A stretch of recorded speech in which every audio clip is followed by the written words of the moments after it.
नमस्ते मेरे प्यारे नन्हे दोस्तों। आज ना हम एक ऐसी खूबसूरत और जादुई कहानी सुनने वाले हैं जो हम सबको बहुत पसंद आएगी। एक बिल्कुल छोटी सी नटखट गिलहरी की कहानी। तो शुरू करें हमारी कहानी। पर कहानी में आगे बढ़ने से पहले चलिए एक थोड़ा मजेदार सवाल पूछते हैं। क्या कभी ऐसा होता है कि कोई बहुत जरूरी काम हो और हम सोचें, अरे छोड़ना, इसको कल कर लेंगे। सोचिए सोचिए थोड़ा, क्या हम कभी अपने काम कल पर टाल देते हैं? अगर हाँ, तो फिर ये कहानी बिल्कुल हमारे लिए ही बनी है। भाग 1। मिलिए चुनमुन से, एक चंचल गिलहरी।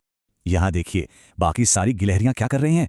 वो सब तो सर्दी आने से पहले ही बहुत मेहनत से अपने लिए दाने जमा करने में लगी हैं। पर हमारी चुनमुन, उसे तो बस इधर उधर कूदना और मस्ती करना पसंद था। उसकी माँ ने बहुत समझाया कि चुनमुन बेटा, सर्दी के लिए दाने जमा कर लो। पर चुनमुन, वो तो बस हंसकर बोलती, अरे माँ, अभी तो बहुत टाइम है, मैं कल कर लूंगी ना। भाग 2। जादुई समय का बीज। तो फिर क्या हुआ? एक दिन जंगल में यूं ही मस्ती में कूदते हुए चुनमुन को वहां मिट्टी में एक चमकता हुआ सुनहरा बीज मिला। और मेरे दोस्तों, ये कोई आम बीज थोड़ी था, ये तो था समय का बीज। एक ऐसा जादुई बीज जो अगर बिल्कुल सही वक्त पर मिट्टी में बोया जाए तो वक्त आने पर यह एक बहुत ही खास जादुई मदद करता है। तभी वहां से एक बहुत ही समझदार, थोड़े बूढ़े से कछुआ दादा गुजरे और उन्होंने अपनी बिल्कुल धीमी शांत आवाज में बताया, चुनमुन, ये कोई साधारण बीज नहीं है।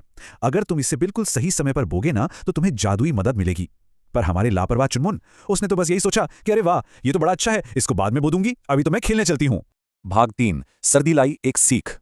अब वक्त थोड़ी ना रुकता है। दिन बीतते गए और चुनमुन ने अपना वो जरूरी काम नहीं किया।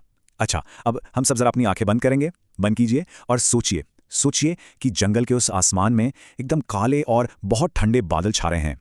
पेड़ों से सारे सूखे पत्ते झड़ रहे हैं और अचानक से बहुत ठंडी हवा चलने लगी है। ये देखकर चुनमुन घबराकर अपने उस सुनहरे बीज के पास भागी। पर ओहो, उसका वो चमकता हुआ जादू तो अब खत्म हो चुका था। भाग 4। मेहनत और समय।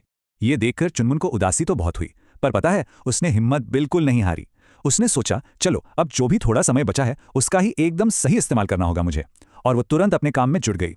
सबसे पहले उसने जल्दी जल्दी इधर उधर से बचे हुए दाने इकट्ठा किए और कर सूखे पत्ते लाकर सर्दी से बचने के लिए अपने छोटे से घर को बहुत मजबूत किया। और फिर जब असली सर्दी आई, जब बर्फ गिरी, तो हमारी चुनमुन अपने मजबूत घर में बिल्कुल सुरक्षित थी और गर्म थी। उसने मुस्कुराते हुए चैन की सांस ली और सोचा कि कितना अच्छा हुआ जो उसने वक्त रहते थोड़ी मेहनत कर ली। तो मेरे बच्चों, इस प्यारी सी कहानी की सबसे बड़ी सीख यही है कि समय ना बहुत कीमती होता है। जो काम अपने बिल्कुल सही वक्त पर किया जाए दोस्तों, वही सबसे बड़ा जादू होता है। अब इस कहानी को खत्म करने से पहले चलिए एक आखिरी सवाल पर चलते हैं। ऐसा कौन सा जरूरी काम है जो आज हम सब पूरा करेंगे, वो भी बिना कल का इंतजार किए? जरा सोचिए और कोशिश कीजिए कि उस काम को आज ही खत्म करें। आज की इस जादुई कहानी में बस इतना ही। हम जल्दी ही